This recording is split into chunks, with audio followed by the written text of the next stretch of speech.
Over 60 years ago, in the winter of 1959, a young group of hikers, most of which were college students, were found dead in the northern Ural Mountains of Russia.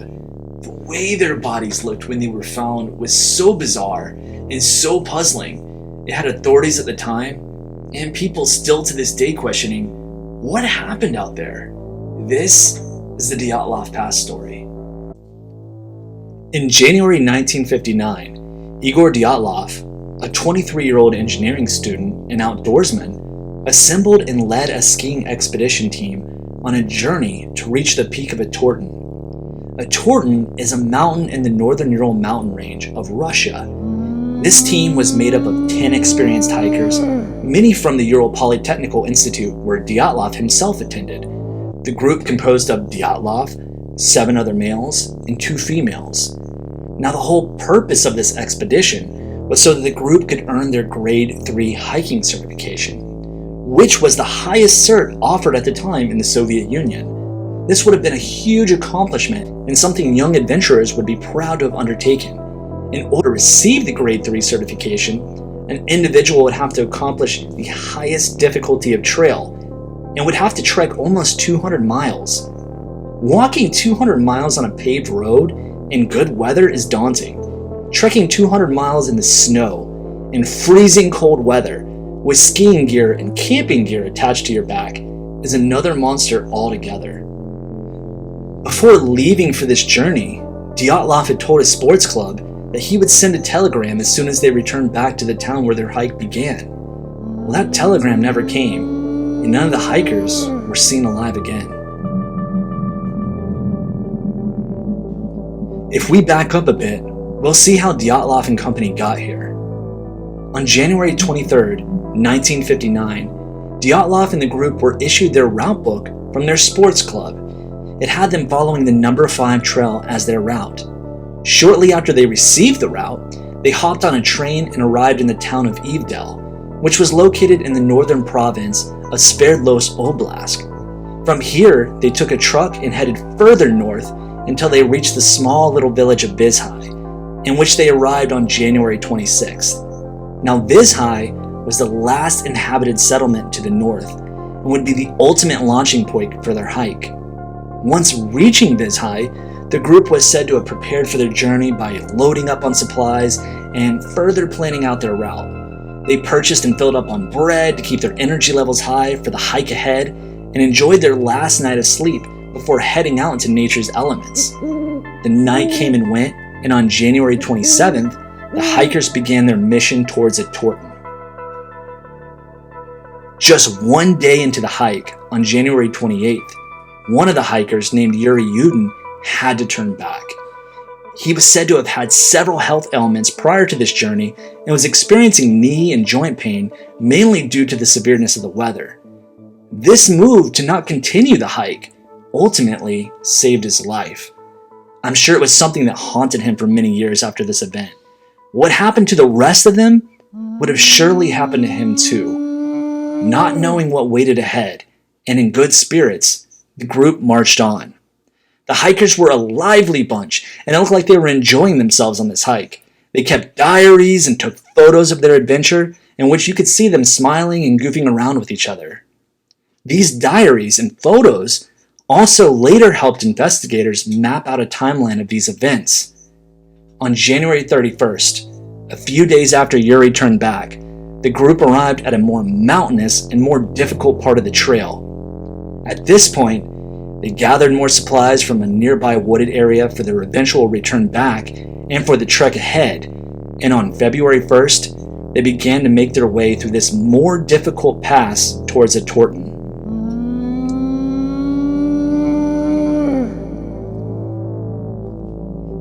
As they were trekking through the pass, the weather unfortunately became increasingly worse. They were hit with harsh snowstorm that ripped through the narrow opening they were following. With decreased visibility, the team lost sight of where they were going, and instead of moving closer and closer towards Otorten, they accidentally moved off course further and further to the west and ended up on a slope of a nearby mountain. That mountain was known as Kolat Syakhl, which meant Dead Mountain. It was named by the local indigenous Mansi people. No one knows why, but Dyatlov decided to set up camp here, on Dead Mountain. It was thought that he did this to avoid losing the ground they had gained, as well as a few other theories that float around out there. It was an especially weird decision because there was a tree line less than a mile away that would have provided more safety and shelter away from the elements of nature. No one knows for sure, but this decision to camp on this dreadful, isolating mountainside and the events that followed led to the mysterious death of all 9 hikers. As time passed and no word was heard from Dyatlov and the hikers, family members began to get extremely worried. It was first thought that the journey would take around a couple weeks, and that the telegram notifying the sports club of their return would happen sometime around February 12th. That telegram never came, and on February 14th and February 16th and February 18th, it still didn't come. Finally, on February 20th, the family of the hikers demanded a search and rescue operation. At first, the search group consisted only of volunteer teachers and students from the Hikers Institute, but later, the military and police investigators got involved as well, as there was no luck with the volunteers. When the advanced search group arrived on the mountain, the investigators were not very hopeful. They knew the group was made up of experienced hikers, but the route they had landed upon was incredibly difficult, and accidents on those mountain trails were a real danger. Since the hikers had been missing for so long, the investigators unfortunately knew that most likely they would be looking for deceased bodies. On February 26, the search group found the hikers' campsite on Dead Mountain. The tent was badly damaged and half covered in snow. The scene baffled investigators. The tent was empty, but much of the group's belongings and shoes had been left inside. Why would they leave their belongings and much of their clothes behind in such a dangerous climate? Even more perplexing was that the tent had been cut open from the inside. Why would they cut their way out of their only shelter? After looking through the campsite and the tent, investigators then discovered several sets of footprints made from the hikers, many of them showing that the group had either nothing, socks, or just a single shoe on their feet. These tracks led to the edge of the nearby woods, almost a mile away from the camp. The creepy fact about these steps was not only did they show that much of the group was without shoes, but that the steps seemed to be somewhat in an orderly fashion. If the group had to flee their tent without much of their ski gear and clothes on, why did the footprints not look more scattered or sporadic? It didn't make much sense.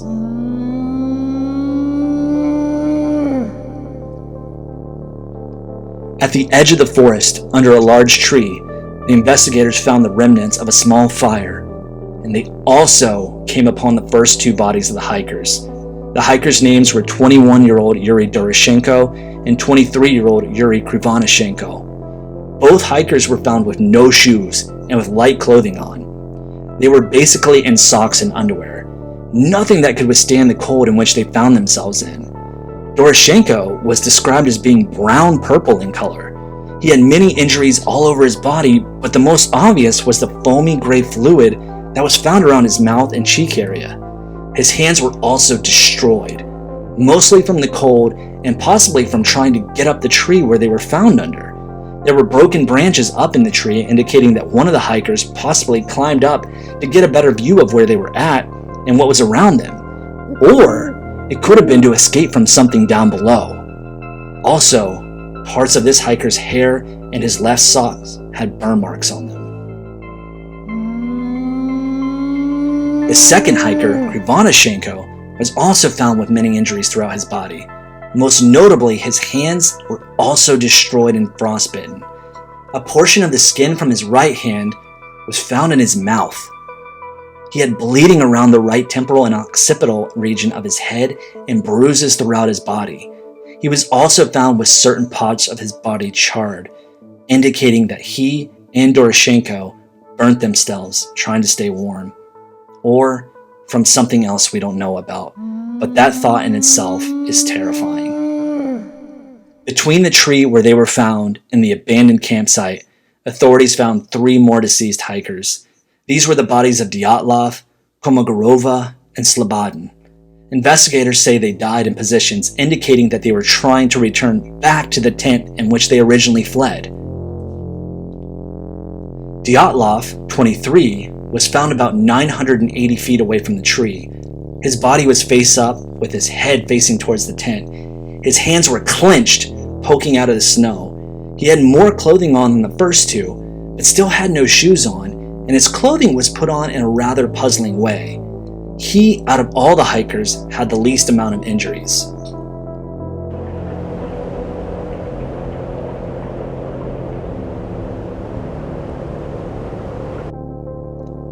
Slobodin, 23, was found 1,570 feet from the tree, face down, with his head pointing towards the tent. He had the most amount of clothing on compared to anyone found previously. He had on a long-sleeve undershirt, sweater, 2 pairs of pants, 4 pairs of socks, and 1 boot on his right foot. The extent of his injuries were much more severe than Dyatlov's, with much of the damage to his head and face. In fact, he had a fracture of the frontal bone of his skull that looked like someone hit him with a blunt object. He had hemorrhages in the temporalis muscles, blood discharge from the nose, and swelling of the face and lips.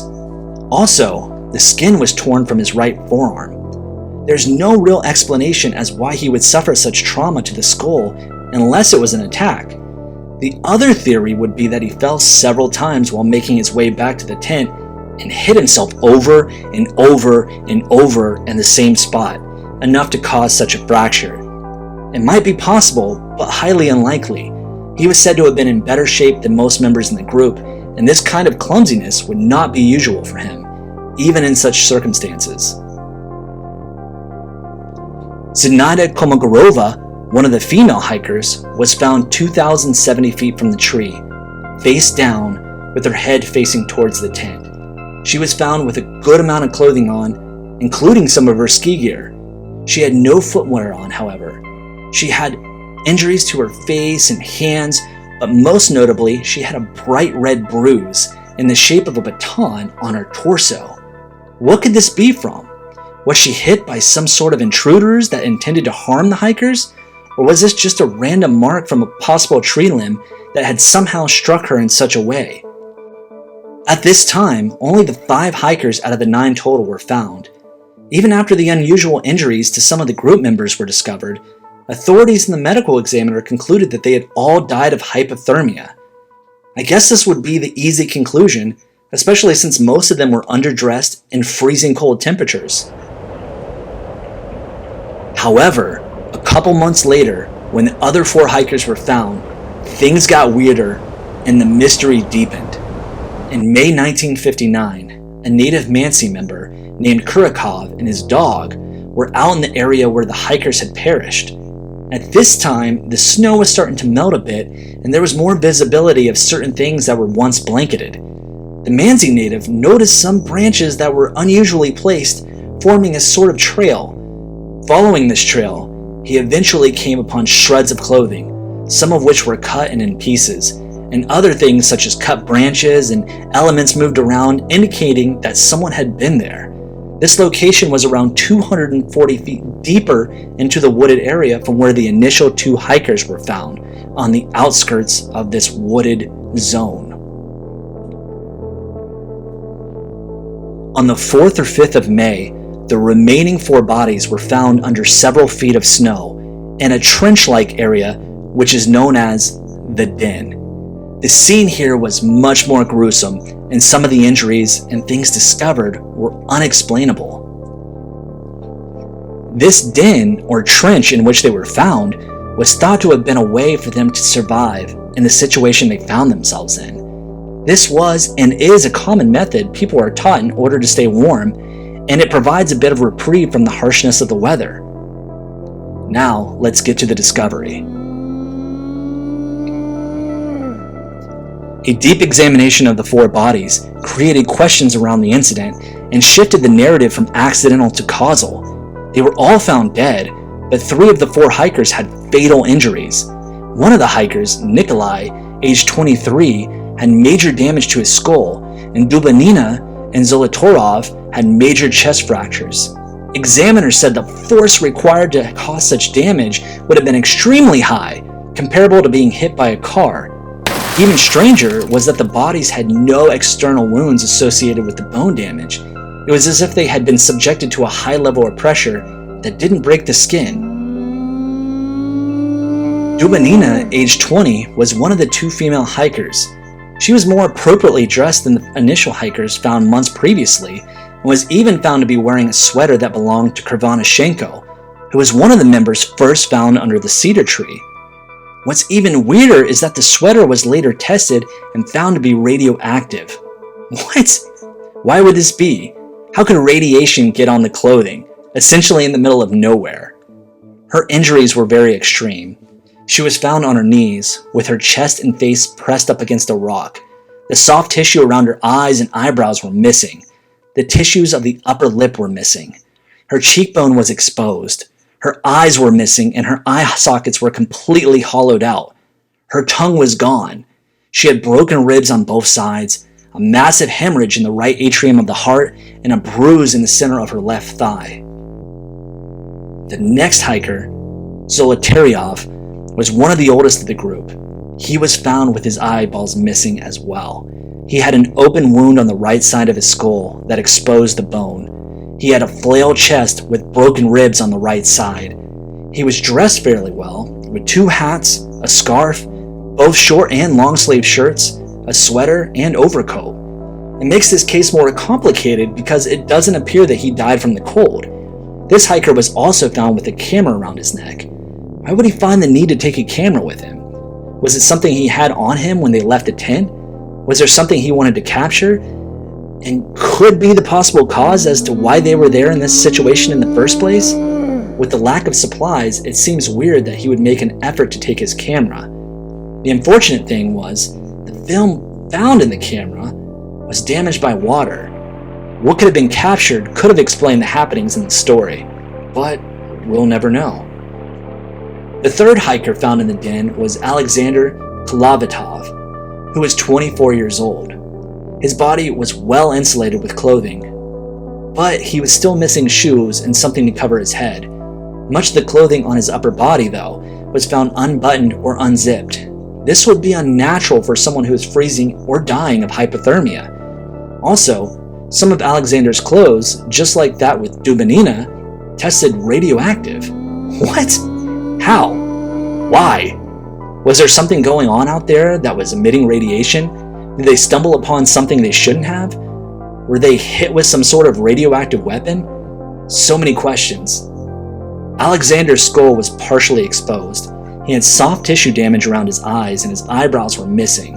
He had an open wound behind his ear, a deformed neck, and his skin was said to have a grayish-green color with some purpling to it. Was he a victim of nature and violent weather? Or was something more sinister at play? The fourth hiker found in the den was Nikolai, who was 23 years old. He was much more prepared for the freezing cold weather, as he had on the proper clothes and even had shoes on. He didn't have many injuries, but rather one big devastating one. He was found with multiple fractures to the side of the head that extended to the frontal and sphenoid bones. It was suggested that this type of injury couldn't happen from just falling at a distance of the hiker's own height. It was suggestive of someone who could have been hit by a car going extremely fast. Except, there were no cars out here.